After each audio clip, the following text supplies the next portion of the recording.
મંત્રી નીતિન પટેલ અત્યારે પ્રેસ સંબોધી રહ્યા છે, સીધા જઈએ ત્યાં। સીઆરપીએફના જવાનો જે શહીદ થયા છે એમના માટે સમગ્ર દેશમાં ખૂબ જ માનભરી લાગણી તમામ ભારતવાસીઓ અનુભવી રહ્યા છે। સીઆરપીએફના જવાનો જુદા જુદા રાજ્યોમાંથી ભારત માતાની સેવા માટે, ભારત માતાના રક્ષણ માટે કાશ્મીરમાં ફરજ બજાવી રહ્યા હતા અને આ સીઆરપીએફના જવાનોની બસ ઉપર પાકિસ્તાન તરફી કટ્ટરવાદી આતંકવાદીઓએ જે હુમલો કર્યો અને એના પરિણામ સ્વરૂપે આપણા દેશના 44 જેટલા સૈનિકો જે શહીદ થયા છે એ આપણા બધા માટે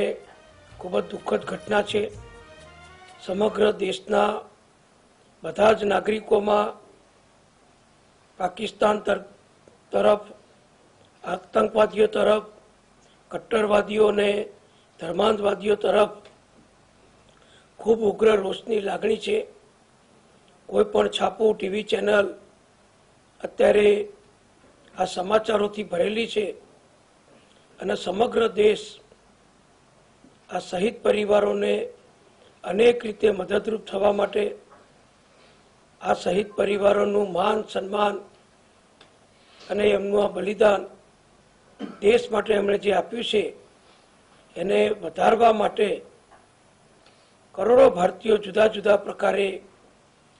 પોતપોતાની શક્તિ ભક્તિ મુજબ યોગદાન આપી રહ્યા છે। ત્યારે આજે આપણા ગુજરાતીઓને ગૌરવ થાય એ રીતે આપણા અમદાવાદના જય સોમનાથ ઇન્ફ્રાસ્ટ્રક્ચર પ્રાઇવેટ લિમિટેડ કંપનીના માલિક જેઓ મારી બાજુમાં બેઠા છે એવા શ્રી બાબુભાઈ કે પટેલ, એમના ભાઈ શ્રી રમેશભાઈ કે પટેલ, બાબુભાઈના દીકરા શ્રી પ્રશાંતભાઈ અને શ્રી અલ્પેશભાઈ અને રમેશભાઈના દીકરા શ્રી બ્રિજેશભાઈ આ અમદાવાદમાં રહીને સમગ્ર દેશમાં ઇન્ફ્રાસ્ટ્રક્ચર પ્રોજેક્ટ માટેની કોન્ટ્રાક્ટર તરીકેની ખૂબ મોટી કંપની ચલાવે છે અને ઘણા રાજ્યોમાં એમનું કામગીરી ખૂબ મોટા પ્રમાણમાં ચાલી રહી છે। ગઈકાલે સાંજે શ્રી બાબુભાઈએ મને ફોન કર્યો કે નીતિનભાઈ આ જે બનાવ બન્યો છે એનાથી અમારો પરિવાર ખૂબ દુઃખ અનુભવે છે અને અમારા પરિવારના મારા દીકરાઓ, મારા ભાઈઓ, મારા ભત્રીજા, મારા પત્ની ને બધા જ ઈચ્છે છે કે આ શહીદ પરિવારોને મારા તરફથી એટલે કે બાબુભાઈને એમના પરિવાર તરફથી આર્થિક મદદ કરવા માટે એમણે મને ફોન કરી ઈચ્છા વ્યક્ત કરી, મારું માર્ગદર્શન માગ્યું, કેવી રીતે દાન આપવું, ક્યારે આપવું, એની પદ્ધતિ શું। તો બાબુભાઈ અમારા કડીના જમાઈ છે, અમારા સંબંધી છે, સ્નેહી છે। ગઈકાલે જ એમણે મને વાત કરી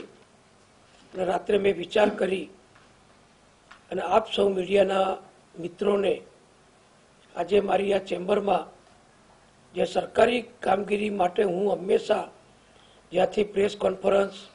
સતત કરતો રહું છું અને અમારી સરકારની, અમારા પક્ષની અનેક યોજનાઓ પ્રજા માટે પહોંચાડવા માટે તમારા બધાની કામગીરીનો અમે ઉપયોગ કરીએ છીએ અને તમે પણ કાયમ માટે અમને મદદરૂપ થઈ પ્રજાલક્ષી કામોને આપના ટીવી કે પ્રિન્ટ મીડિયાના માધ્યમથી પ્રજા સુધી પહોંચાડો છો। ત્યારે સ્વાભાવિક મને એમ થયું કે બાબુભાઈના પરિવાર આટલું મોટું દાન આપે છે અને એક પરિવાર દીઠ 1 લાખ રૂપિયા એક શહીદ દીઠ આપવાનો એમણે નિર્ણય કર્યો છે। એટલે કે 44 શહીદો જે થયા છે અત્યારે રેકોર્ડ ઉપર જેમના નામ આવી રહ્યા છે અધિકૃત રીતે, એવા તમામ 44 શહીદ પરિવારોને બાબુભાઈને એમના પરિવાર તરફથી દરેક શહીદ પરિવાર દીઠ 1 લાખ રૂપિયાનું દાન સહાય જાહેર કરવામાં આવે છે, એટલે કે 44 લાખ રૂપિયા બાબુભાઈને એમનો પરિવાર ભારત સરકારની જે પદ્ધતિ હશે, સીઆરપીએફની જે પદ્ધતિ હશે કે આ શહીદ પરિવારોના સુધી આ રકમ સીધે સીધી પહોંચે એ માટે જે એમનો બેંક એકાઉન્ટ નંબર હશે